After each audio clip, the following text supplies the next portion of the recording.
अस्सलाम वालेकुम दोस्तों, वेलकम करते हैं आज आपको हमारे चैनल लॉ अनवील्ड में, जहां हम आपको आज लॉ ऑफ कॉन्ट्रैक्ट के बारे में बताएंगे। जो 1872 का हमारे मुल्क में नाफिज है, उसमें कॉन्ट्रैक्ट कैसे होता है और अग्रीमेंट कैसे होती हैं, प्रोमिस क्या होती हैं, प्रोमिसर कौन होते हैं, प्रोमिसी कौन होता है और अग्रीमेंट होता कैसे है, अग्रीमेंट क्यों करते हैं, कॉन्ट्रैक्ट हम क्यों करते हैं, उसकी सारी वजूहत देखें। हम कोई भी एक्ट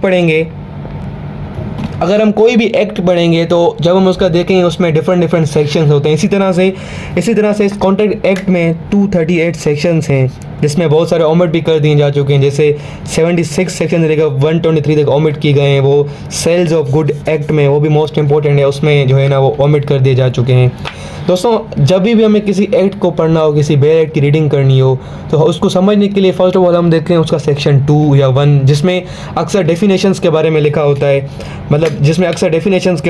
होता है। कि डेफिनेशंस क्या बोलती हैं उसकी, क्योंकि उसमें ज़्यादातर उसकी डिफाइन होती हैं कि भाई जो वोकेबलरी इस्तेमाल की गई है वो उसके बारे में होता है। तो हम आ जाते हैं कि स्टार्ट करते हैं इसको। वैसे ये आया क्यों, जैसे ट्रेड बिटवीन मर्चेंट, जो बिजनेसमैन वगैरह ट्रेड कर रहे थे, तो ये मोस्टली उसके लिए आया था। जैसे अगर हम यूनिवर्सिटी जा रहे हैं, तो हम ऐसे एक स्टूडेंट यूनिवर्सिटी में एडमिशन ले रहा है, तो वो किसके साथ करता है, जैसे यूनिवर्सिटी एडमिनिस्ट्रेशन वर्सेस स्टूडेंट आपस में कॉन्ट्रैक्ट करते हैं। जैसे कोई इलेक्शन कंडक्ट कर रहा है, तो election commission of Pakistan versus contestant, जो उम्मीदवार होता है वो आपस में इलेक्शन करते हैं। जैसे बॉयर और सेलर हैं, भाई कोई एक अपनी चीज़ बेचना चाह रहा है, दूसरा लेना चाह रहा है, तो आपस में वो दोनों का कॉन्ट्रैक्ट करते हैं। इसी तरह से हम सुबह उठते हैं, रात तक हम बहुत सारे कॉन्ट्रैक्ट करते हैं।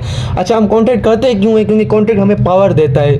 वो कॉन्ट्रैक्ट एक अग्रीमेंट या जो है ना वो पावर्स एंड ड्यूटीज़ को डिफाइन करता है। तो अभी हम देखते हैं कि कॉन्ट्रैक्ट है क्या चीज़। Contract, it is an agreement which create and defining obligation for parties.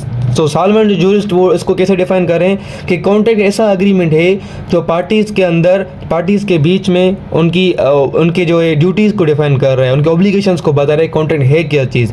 इसी तरह से सेक्शन 2H जो कॉन्ट्रैक्ट को डिफाइन कर रहा है कि contract is an agreement which is enforceable by law, कि वो अग्रीमेंट जो लॉ के तहत इन्फोर्सेबल हो, मतलब जो लीगल कॉन्ट्रैक्ट हो, जिसको हम वैलिड अग्रीमेंट बोलते हैं।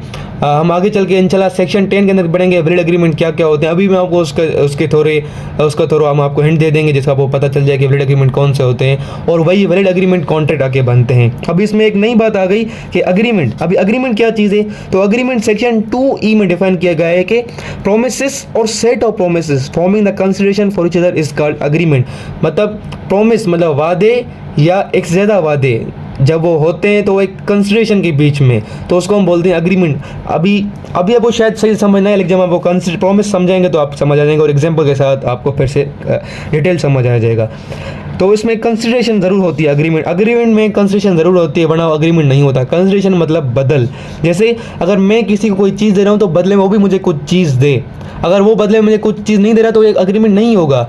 जैसे मैंने आपको बताया कि अगर हम यूनिवर्सिटी में और स्टूडेंट के बीच में एक कॉन्ट्रैक्ट होता है, तो हम स्टूडेंट क्या करते हैं कि स्टूडेंट पे करते हैं यूनिवर्सिटी को। जैसे एग्जामिनेशन फीस हो गई, सेमेस्टर फीस हो गई, तो हम पे करते हैं। तो बदले में यूनिवर्सिटी में कुछ उसके बदले देती है। जैसे हम पढ़ते हैं, वहाँ पे कुछ हासिल करते हैं, ये क्या होगा कि बदल हो गया, कुछ हम उनसे लेते हैं। जैसे हम मार्केट में जाते हैं मोबाइल लेने, कपड़े लेने, तो वो हमें क्या कपड़े वाला क्या दे, कपड़े देगा हमें, तो हम उसके बदले उसको पैसे देंगे, तो क्या बदल हो गई। ये होते हैं अग्रीमेंट जो रोज़ बरोज़ होते रहते हैं। ठीक, अब इसमें एक बात आई, प्रॉमिस क्या चीज़। अभी प्रॉमिस भी सेक्शन 2B में ही डिफाइन किया गया कि प्रॉमिस क्या चीज़ है।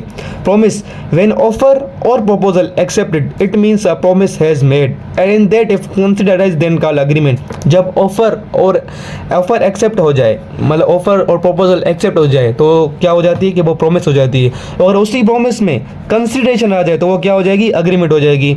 अभी बात आ गई कि यहाँ पे ऑफर क्या है और एक्सेप्टेंस क्या है, क्योंकि यहाँ पे दो बातें आ गई। तो हम आपको थोड़ा एग्जांपल में समझाते हैं इसको। तो जैसे मैंने आपको बताया कि अग्रीमेंट होता है, तो उसमें क्या होता है, पहले प्रोमिसेस होते हैं, उसमें कंसिडरेशन आती है, तो वो अग्रीमेंट बन जाता है। लेकिन प्रोमिस कैसे होते हैं? तो जैसे प्रोमिस होता है ऑफर एंड एक्सेप्टेंस पे।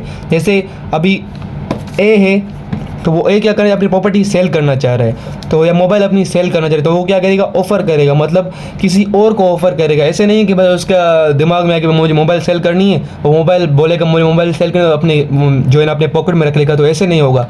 उसको एक ऑफर बाकायदे कम्युनिकेट करनी पड़ेगी। ऑफर भी किसी कम्युनिकेट होती है, जैसे न्यूज़पेपर में इश्तेहार दे दिया किसी ने, भाई मुझे ये चीज़ सेल करनी है। जैसे एग्जीबिशन में दे देते हैं कि भाई ये हमारे पास प्रोडक्ट है, हमें सेल करना है। जैसे अपना जैसे टेंडर में दे देते हैं, या जैसे दुकान वाले करते हैं, ऑफ़र देते हैं हमें, जैसे दुकान के बाहर लिखा होता है कि भाई हमारे पास ये चीज़ अवेलेबल है, तो वो ऑफ़र करते हैं। जैसे अगर हम देखें कराची में, जैसे देखें बहुत ज़्यादा जगहों पर होते हैं, क्योंकि जो बड़े बड़े शहरों में कि जैसे कार खड़ी होती है तो उसके साइड में टिकट लगा होता है कि फॉर सेल का टिकट लगा होता है, तो ये क्या है, ऑफ़र दे रहे हैं, और उसके नीचे उसका नंबर लिखा होता है, भाई you can contact us provided number. तो जिसको वो कार लेनी होगी तो वो एक्सेप्ट करेगा, तो क्या हो गई, उस ऑफ़र को वो बंदा एक्सेप्ट करेगा। मतलब ये क्या हो गई, जब ऑफ़र एक्सेप्ट होती है वो क्या हो जाती है, ऑफ़र जब एक्सेप्ट होती है तो वो प्रॉमिस बन जाती है, तो वो प्रॉमिस बन जाती है। और अगर यही प्रॉमिस में कंसिडरेशन आ जाए, क्या बदल आ जाए, मतलब जैसे कार का टिकट देखा है एक बंदे ने, फॉर एग्जांपल ए ने ऑफ़र की, बी ने उसको एक्सेप्ट किया, उस कार के टिकट को देख ले, तो जब उसमें कंसिडरेशन आ जाएगी, भाई मैं तुम्हें कार दे रहा हूँ, तुम मुझे बदले में क्या दोगे, भाई इतने पैसों की कार है, बच्चे फॉर एग्जांपल 5 लाख 6 लाख की कार है, तो उसमें कंसिडरेशन आ गई तो वो क्या हो गया, अग्रीमेंट हो गया। और अगर वो इन्फोर्सेबल एट लॉ है तो वो क्या हो गया, कॉन्ट्रैक्ट हो गया। ऑब्वियसली कार सेल करना कोई इलीगल नहीं है, और अगर उस कार के TND टैक्स एंड ड्यूटीज वगैरह पेड किएंगे तो ऑब्वियसली वो वैलिड अग्रीमेंट में आ जाएगा, तो उसको अग्रीमेंट कॉन्ट्रैक्ट में कन्वर्ट हो जाएगा। ये कॉन्ट्रैक्ट जो है ना इन्फोर्सेबल एट लॉ हो जाएगा, और कहीं में ब्रीच हुआ तो कोर्ट ऑफ लॉ खुद उसको इन्फोर्स करवाएगी। तो ये उम्मीद आपको एग्रीमेंट और प्रॉमिस समझ आ गया होगा, प्रॉमिस है क्या। अभी इसमें एक और वोकेबलरी इस्तेमाल होती है कि प्रॉमिस सर, जो सेक्शन 2 में डिफाइन किया है, प्रॉमिस सर क्या है, पर्सन मेकिंग ऑफर, कि वो बंदा जो ऑफर कर रहा है, मतलब वो बंदा जो अपनी कोई चीज़ सेल कर रहा है। पर्सन मेकिंग ऑफर, जैसे मैंने आपको बताया कि A wants to sell is mobile, A wants to sell mobile, अभी मोबाइल किसकी थी, ए की थी, और एक क्या हो गया, ऑफर हो गया, या इसको हम क्या बोलते हैं, प्रॉमिसर हो गया, ठीक। और दूसरा है प्रॉमिस सी, वो भी सेक्शन 2C में डिफाइन किया गया है कि पर्सन एक्सेप्टिंग द प्रपोजल, और हम इसको क्या बोल सकते हैं कि पर्सन एक्सेप्टिंग द ऑफर, कि जो बंदा एक्सेप्ट करे उस ऑफर को। जैसे मैंने आपको इसमें एग्जांपल दी कि B will accept the offer, B ने वो कार वाली ऑफर एक्सेप्ट की, तो हम उसको क्या बोलेंगे कि बी क्या हो गया, एक्सेप्टर हो गया, या इसको हम बोलेंगे कि प्रोमिसी हो गया, प्रोमिसर और प्रोमिसी मोस्ट इंपॉर्टेंट चीज़ है। और यहाँ पे मैं आपको मोस्ट इंपॉर्टेंट चीज़ बता चलूँ कि कॉन्ट्रैक्ट जब भी होता है वो हमेशा 2 पार्टीज़ के बीच में होता है, कॉन्ट्रैक्ट हमेशा 2 पार्टीज़ के बीच में होता है, कभी भी एक पार्टी कॉन्ट्रैक्ट नहीं करेगी, मतलब 2 अलग अलग पार्टीज होंगी तो उनके बीच में कॉन्ट्रैक्ट हो गया। 2 से ज़्यादा पार्टी से भी कॉन्ट्रैक्ट होता है, लेकिन 2 पार्टीज मस्ट हैं कोई भी कॉन्ट्रैक्ट करने के लिए, जो मोस्ट इंपॉर्टेंट इसका हम बोलते हैं एसेंशियल है इसका, ठीक। अभी जैसे हम आपको एक एग्जांपल लेके समझाते हैं, जैसे अभी हम आपको एग्जांपल लेके समझाते हैं, जैसे कैसे अभी अली ऑफर लैपटॉप, अली ने बोला कि भाई मुझे अपना लैपटॉप सेल करना है, तो अभी जैसे मैंने आपको समझाया कि अली क्या हो गया इसमें, अली इसमें प्रोमिसर हो गया या ऑफरर हो गया, ठीक। अभी उसने किसको ऑफर की, मतलब उसने एक सबको ऑफर की, फॉर एग्जाम्पल जैसे बख्तियार ने उस ऑफर को एक्सेप्ट किया, ठीक। तो बख्तियार इसमें क्या हो गया, प्रोमिस हो गया। जब ये जैसे Ali offer Bakhtiyar to buy laptop, B accept, तो ये क्या हो गया, प्रोमिस हो गया, तो ये क्या हो गई, प्रोमिस हो गई, ठीक। अभी जब इसमें कंसिडरेशन आ जाए कि भाई अली कुछ दे रहा है तो बदले में बख्तियार भी ज़रूर कुछ देगा उसको, अली अगर कुछ दे रहा है, जैसे अगर मैं अपनी मोबाइल किसी को दे रहा हूँ, ऐसा तो नहीं मैं किसी को दे दूंगा, बदले में ज़रूर मैं भी कुछ लूँगा, मैं भी देखूँ अपने, मैं अगर मोबाइल सेल कर रहा हूँ तो मैं भी अपना फ़ायदा देखूंगा उसमें, तो भाई बदले में बख्तियार उसको पैसे दे रहा है जो अली ने डिमांड किया, या कुछ और चीज़ अली ने डिमांड की तो वो उसको लाफुल चीज़ दे रहा है, तो बदले में अली ने डिमांड की भाई लैपटॉप 43,000 का है तो मुझे 43,000 पेड करो, अगर ये बख्तियार ने एक्सेप्ट कर लिया तो उसमें क्या आ गई, कंसिडरेशन आ गई कि एक बदल आ गई, तो कंसिडरेशन आने के बाद वो चीज़ क्या हो जाती है, अग्रीमेंट हो जाती है। और ये अग्रीमेंट अगर वैलिड अग्रीमेंट है, सेक्शन 10 हम आगे चल के पढ़ेंगे, और इसमें अगर ये लॉफुल चीज़ है तो ये क्या हो गया, कॉन्ट्रैक्ट हो जाएगा, मतलब इसमें इन्फोर्सिबिलिटी लॉ आ जाएगी, और कहीं पे भी अली ने या बख्तियार ने उसकी ब्रीच की, कॉन्ट्रैक्ट की, तो कोर्ट ऑफ लॉ इसको खुद इन्फोर्स कराएगी। इंशाल्लाह हम आगे चल के ब्रीच ऑफ कॉन्ट्रैक्ट भी पढ़ेंगे।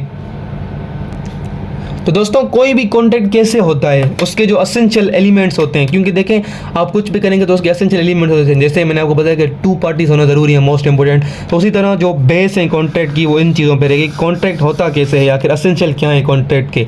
द फर्स्ट एंड फॉरमोस्ट क्या है कि ऑफ़र होनी चाहिए। अगर मतलब जैसे अगर मुझे कोई चीज़ सेल करें तो मैं ज़रूर इसकी ऑफ़र करूँगा किसी दूसरे को, उसको पता चले कि ये ऑफ़र कि अपनी चीज़ वो सेल करना चाहिए, ऑफ़र ज़रूरी है। उसके बाद क्या, एक्सेप्टेंस, भाई जो ऑफ़र दी है उसकी एक्सेप्टेंस भी होनी चाहिए। अगर ए अपनी प्रॉपर्टी सेल करना चाह रहा है तो वो ऑफ़र करेगा, ठीक, और बी उसको क्या करेगा, एक्सेप्ट करेगा। तो ये क्या होगी, एक बेस हो गई अग्रीमेंट की, ठीक। उसके बाद क्या आ जाएगा उसमें, तीसरी जो मोस्ट इंपोर्टेंट असल में फ्री कंसेंट है। अगर ए अपनी प्रॉपर्टी सेल करना चाह रहा है तो अपनी मर्जी से करे प्रॉपर्टी सेल। ऐसा ना हो कि उसकी प्रॉपर्टी अगर 30,000 की है तो कोई उसको फोर्स करे कि भाई 10,000 में सेल कर लो, नहीं, उसकी अपनी मर्जी होनी चाहिए। अगर 30,000 की है तो वो अगर 32,000 में बेच रहा है, अगर खुद वो 10,000 में बेच रहा है तो कोई मसला नहीं, लेकिन ये है कि उसके ऊपर उसकी फ्री कंसेंट होनी चाहिए, उसकी खुद की मर्जी होनी चाहिए, ठीक। उसके बाद आएगी कंसिडरेशन हमेशा लॉफुल होनी चाहिए। जैसे अगर ए और बी का आपस में क्या हो रहा है, ए और बी का आपस में हो रहा है कॉन्ट्रैक्ट, और ए ने बोला कि भाई मैं तुम्हें लैपटॉप दूंगा अगर तुम सी को मारोगे, तो ये कॉन्ट्रैक्ट तो नहीं हुआ। अगर तुम सी को मारो तो ये क्या हो गई, इलीगल अग्रीमेंट हो गया, ये इलीगल कंसिडरेशन हो गई। हमेशा कंसिडरेशन लीगल होनी चाहिए, ठीक। जैसे Hussain sale is out to Bakhtiyar, अभी हुसैन क्या हो गया इसमें, ऑफर हो गया, ठीक, या प्रोमिसर हो गया। और अगर बख्तियार ने वो ऑफर हुसैन की एक्सेप्ट कर ली तो बख्तियार क्या हो गया इसमें, प्रोमिस ही हो गया, ठीक। लेकिन जब बख्तियार हुसैन या बख्तियार वो सेल कर रहा है या बख्तियार उसको ले रहा है तो उन दोनों की उसमें फ्री कंसेंट होनी चाहिए और कंसिडरेशन भी लॉफुल होनी चाहिए। अच्छा, फ्री कंसेंट में क्या क्या होना चाहिए, वो एक 5 चीज़ें फ्री कंसेंट में हो, वो अगर नहीं होंगी तो फ्री कंसेंट बोला जाएगा कि है फ्री। जैसे मैंने बोला फ्री कंसेंट में, अभी जैसे अगर कोई किसी भी ऑफर में, किसी भी अग्रीमेंट में अगर फ्रॉड हो गया तो फ्री कंसेंट नहीं होगी। अगर मिसरिप्रेजेंट आ गया तो फ्री कंसेंट नहीं होगी। अगर कोई जबर कोई प्रेशर है किसी का तो फ्री कंसेंट नहीं होगी। अगर मिस्टेक हो गई तो भी फ्री कंसेंट नहीं होगी। अगर अनड्यू इन्फ्लुएंस हो गया, मतलब अगर ये 5 चीज़ें किसी में आ रही हैं तो वो फ्री कंसेंट नहीं कहलाएगा। अगर ये चीज़ें नहीं होंगी तो कहलाएगा ये फ्री कंसेंट है और ये सारे वैलिड अग्रीमेंट कहलाएगा, तो ये अग्रीमेंट कॉन्ट्रैक्ट में कन्वर्ट होगा। अगर हम अभी देखेंगे अग्रीमेंट होता कैसे, अग्रीमेंट होने के 3 तरीक़ेकार हैं। जैसे एक होता है रिटर्न अग्रीमेंट, रिटर्न अग्रीमेंट जैसे हम आम तरह के करते हैं कि भाई जैसे अगर आप यूनिवर्सिटी का फॉर्म फिल करेंगे तो वो आप जैसे ऑनलाइन फॉर्म करते हैं तो वो क्या होगा, भी एग्रीमेंट ही होता है, हम यूनिवर्सिटी के साथ करते हैं। जैसे या हम स्टैम्प पेपर करते हैं, नोटरी पब्लिक उसको अटेस्ट करते हैं, इन प्रेजेंस 2 विटनेस होते हैं, वो सारा लिख लेते हैं। जैसे ओरल अग्रीमेंट होता है, वर्बली अग्रीमेंट, भाई मुँह ज़बानी अग्रीमेंट। जैसे मैंने कोई प्रॉपर्टी लेनी चाहिए, जैसे तो मोबाइल लेना चाहिए, अभी ने कहा ठीक है ले लो, हमने क्या किया कि ओरल अग्रीमेंट कर लिया, ठीक। और दूसरा होता है बाय कंडक्ट, जो one of the most important है। जैसे वो कैसे, जैसे अगर आप एग्जांपल लेते हैं ट्रैवल सर्विस की, जैसे एक बस स्टॉप है, वहाँ पे एक बस आती है, खड़ी हो जाती है, ठीक। अब उसने किसी को बोला नहीं कि आप आ जाएं बैठ जाएं, लेकिन उस बस ने क्या किया, बाय कंडक्ट से शो किया कि बस स्टॉप पे खड़ी है, पैसेंजर साइड में खड़े, तो पैसेंजर्स क्या है उसमें आके बैठ गए। और आपका बैठना मतलब शो कर रहा है कि आपने सारी जो टर्म्स एंड कंडीशन है बस वालों की वो एक्सेप्ट किए। तो जैसे कोई और एग्जांपल है, जैसे हम किसी बड़े शॉपिंग मार्ट पे जाते हैं, जैसे वहाँ पे लिखा है भाई पाइनएप्पल एक जो है ना वो है 1 किलो 20 रुपए का, ठीक। तो आपने वहाँ से 5 किलोग्राम उठाए, ठीक। आप काउंटर पे चले गए तो आपको किस चीज़ के पैसे देने, आपको 5 किलो के पैसे देने, क्योंकि आपने बाय कंडक्ट शो किया। जब आपने वहाँ पर देखा कि 1 किलो जो है ना 20 रुपये में मिल रहा है तो आपने 5 किलो उठाए, तो आपने बाय कंडक्ट शो किया, मतलब आपका बिहेवियर शो करे कि आपने वो चीज़ एक्सेप्ट कर ली है, तो इसको बोलते हैं हम बाय कंडक्ट, ठीक। अच्छा, ये बात याद रखें कि offer and acceptance are the basis of contract, क्योंकि आप किसी को अगर कोई चीज़ सेल करनी है तो ऑब्वियसली वो ऑफर करेगा और दूसरा एक्सेप्ट करेगा, तभी कॉन्ट्रैक्ट बनेगा, तभी अग्रीमेंट होगा, तो और वो अगर वैलिड होगा तो वो कॉन्ट्रैक्ट बन जाएगा। तो ये थी हमारी आज की वीडियो कॉन्ट्रैक्ट के ऊपर कि अग्रीमेंट कैसे होता है। अगर आपको अच्छी लगी तो हमारे चैनल को लाइक करें, सब्सक्राइब करें। इंशाल्लाह हम आगे चल के आपको सिलेबस रिलेटेड, आउटलाइन रिलेटेड भी सवाल देते रहेंगे, कॉन्स्टिट्यूशन रिलेटेड वीडियोस जो कॉन्स्टिट्यूशनल प्रॉब्लम्स हैं, इंशाल्लाह हम आपको उसके तरह आपको अपडेट करते रहेंगे। तो एक बार फिर से हम आपको बोलते हैं कि उम्मीद है आपको वीडियो अच्छी लगी तो हमारे चैनल को सब्सक्राइब करें, लाइक करें। Thank you so much.